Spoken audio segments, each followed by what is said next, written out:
नमस्कार, जनमत हरियाणा में आपका स्वागत है। मैं हूं कमल खान। साथियों, एक बड़ी घटना हो गई है। जो कांग्रेस पार्टी के अंदर जो गुटबाजी चल रही है, ये मुद्दा अब नेशनल मीडिया में छा गया है। आज एक बड़े अखबार में ये मुद्दा छपा कि हुड्डा जी की वजह से, भूपेंद्र सिंह हुड्डा की वजह से ये सारी प्रॉब्लम चल रही है और इसका इम्पैक्ट काफ़ी होगा, हुड्डा गुट पर काफ़ी होगा। क्योंकि अब ये जो खबर है कि कौन आखिरकार प्रॉब्लम करने की कोशिश कर रहा है, ये एक तरह से पब्लिक हो गया है या पब्लिक करने की कोशिश की जा रही है। आरोप लगाया जा रहा है कि हुड्डा जी ही जो हैं वो सारी प्रॉब्लम की जड़ है। ऐसा अखबार का आरोप है, मेरा आरोप नहीं है। इसलिए मैं अखबार का हवाला देकर आपको बता रहा हूँ। 4 सीटों पर बताया जा रहा है कि किस तरह से हुड्डा जी जो हैं, जो SRK बी ग्रुप है, यानी शैलजा ग्रुप है, रंजीत ग्रुप है, किरण ग्रुप है, किरण चौधरी ग्रुप है, और अब मैं उसमें वरिंदर जी को भी जोड़ने लगा हूँ तो वरिंदर ग्रुप है। उन चारों को वो लेट डाउन करने की कोशिश कर रहे हैं। एक एक सीट से बताता हूँ। 4 सीटें मुख्य हैं। पहली सीट जो लेते हैं हम फरीदाबाद की। फरीदाबाद में SRK बी ग्रुप चाहता है कि ये जो है महेंद्र प्रताप को ये सीट दी जाए। वो गुजर नेता हैं इलाके की, और बीजेपी के जो कैंडिडेट हैं वो भी गुजर हैं। वो 2 बार से वहाँ MP बन रहे हैं, पहले भी बने और बहुत बड़े मार्जिन से वो ये सीट जीतते हैं। इस बार कांग्रेस चाहती है कि वहाँ से महेंद्र प्रताप को जिताया जाए। एक वर्ग चाहता है, खासतौर से SRK बी ग्रुप चाहता है। लेकिन हुड्डा जी अड़े हुए हैं कि वहाँ करण दलाल साहब हैं, उनको टिकट मिला जाए, जो उनके संधी हैं। उनका नाम मेरे दिमाग से थोड़ा स्लिप कर रहा है, माफ़ कीजिएगा। दूसरी सीट जो है वो भिवानी की है। भिवानी से बताया जा रहा है कि भिवानी की सीट पर भूपेंद्र हुड्डा जी चाहते हैं कि ये सीट जो है राव दान सिंह को दी जाए। और जो SRK ग्रुप है उसमें स्वयं जो हैं वो शामिल हैं किरण चौधरी हाल में सोनिया गांधी जी से भी मिली थी। हालांकि किरण चौधरी अपनी बेटी के लिए टिकट चाहते हैं। हालांकि ये एक ऑप्शन है कि या तो किरण चौधरी लड़ें या उनकी बेटी लड़े, लेकिन हुड्डा ग्रुप है और पार्टी का एक वर्ग ये चाहता है कि किरण चौधरी उस सीट पर खुद लड़े। लेकिन किरण चौधरी जो हैं वो विधानसभा में रहना चाहती हैं और इसलिए वो भी जो है वो ये सीट नहीं लड़ना चाहती, अपनी बेटी को लड़ाना चाहती हैं। लेकिन भूपेंद्र हुड्डा जो हैं वो राव दान सिंह एक कैंडिडेट हैं, उनको ये सीट देना चाहते हैं। राव दान सिंह बहुत क्लोज हैं भूपेंद्र हुड्डा के। अब ये कहा जा रहा है कि भूपेंद्र इस सीट पर जो 9 हरियाणा में 9 विधानसभा से 1 लोकसभा की सीट बनती है, 9 में से 6 सीटों पर जो है वो जाट बहुल सीटें हैं।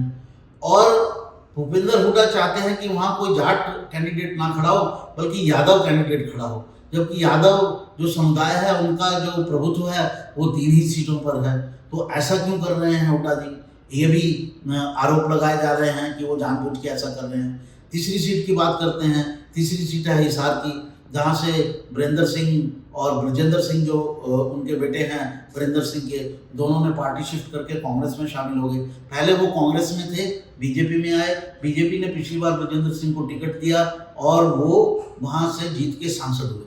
इस बार बीजेपी उनको टिकट देने के पक्ष में नहीं थी, इसलिए वो वापस कूद के जो हैं वो कांग्रेस में चले गए। अब हुड्डा जी चाहते हैं कि ये टिकट उनको ना दी जाए। वैसे भी वीरेंद्र सिंह में और भूपेंद्र हुड्डा में पुरानी जो है वो संघर्ष है, पुराना आप कह लीजिए कि कभी तालमेल इनका नहीं रहा। पुरानी एक दूसरे के साथ जो है भिड़ंत रहती है, जब वो कांग्रेस में तब भी। हालांकि दोनों जो हैं वो रिश्ते में हैं फिर भी। तो अब भी वो चाहते हैं कि ब्रजेंद्र सिंह को टिकट ना मिले और इसकी बजाय जो वो टिकट के लिए दूसरे जो कैंडिडेट्स हैं वहाँ पे, जैसे उनके सपोर्टर हैं, JP हैं और भी लोग हैं, उनको वो लड़वाना चाहते हैं। तो एक चौथी सीट भी है जहाँ पर प्रॉब्लम चल रही है, वो सीट है गुड़गांव की। गुड़गांव से जो है राव दान सिंह का अगर कोई दावा बनता है सीट पर, तो वो गुड़गांव पर बनता है, क्योंकि इस सीट पर बहुत ज़्यादा यादव समुदाय के लोग हैं, अहीर समुदाय के लोग हैं, और राव दान सिंह जो है वो खुद भी अहीर हैं, और सामने वाला जो कैंडिडेट है वो भी अहीर समुदाय से है। तो वहाँ अगर वो लड़ें तो समझ में आता है। लेकिन वहाँ पर भूपेंद्र सिंह चाहते हैं कि राज बब्बर को टिकट दिया जाए। अब राज बब्बर को क्यों टिकट दिया जाए इसका कोई मायने नहीं है। राज बब्बर जो है वो पंजाबी हैं, हालांकि वो पिछड़े समुदाय से आते हैं, लेकिन बहुत पिछड़ा समुदाय कभी उनके नाम के साथ आया नहीं कि पिछड़े समुदाय के पंजाबी हैं। वो स्वर्णकार जाति से हैं, तो स्वर्णकार पिछड़े समुदाय में आते हैं, लेकिन वो इतने संपन्न हैं कि उनके साथ पिछड़ा हुआ कभी जमता ही नहीं है। हरियाणा से कभी जीवन में उनका कभी वास्ता ही नहीं रहा, क्योंकि वो हरियाणा के हैं नहीं। उनका परिवार या तो बहुत पहले समय से यूपी में बसा हुआ है या फिर पार्टीशन के बाद से यूपी में बसा हुआ है, ऐसा हो सकता है, क्योंकि मेरे पास पूरी जानकारी नहीं है, तो इसलिए मैं आपको ये बता रहा हूँ कि इन दोनों में से एक हो सकता है। तो उनका अगर कोई दावा बनता है तो यूपी से बनता है, और यूपी के वो अध्यक्ष भी थे कांग्रेस के। अब एकाएक वो जो है शिफ्ट होकर गुड़गांव सीट पर उनको लड़ाने की कोशिश हो रही है। तो ये सारा मुद्दा बना हुआ है, ये सारी खिचड़ी पकी हुई है, और जिसको कहते हैं रायता फैलाया जा रहा है, उसका आरोप जो है वो अब भूपेंद्र सिंह हुड्डा जी पर लगना शुरू हो गया है कि वो हर चीज़ में डोमिनेंस चाहते हैं। वो चाहते हैं मेरी बात सुनी जाए, मेरे हिसाब से कैंडिडेट्स को टिकट दिया जाए और मेरी ही चले। और इसका एक बैकग्राउंड भी है और इसकी एक फ्यूचर स्ट्रेटजी भी है। फ्यूचर स्ट्रेटजी की छोटी सी आपको बात करता हूँ कि आगे जैसे ही लोकसभा के चुनाव समाप्त होंगे, आगे जो है विधानसभा के भी चुनाव होने हैं।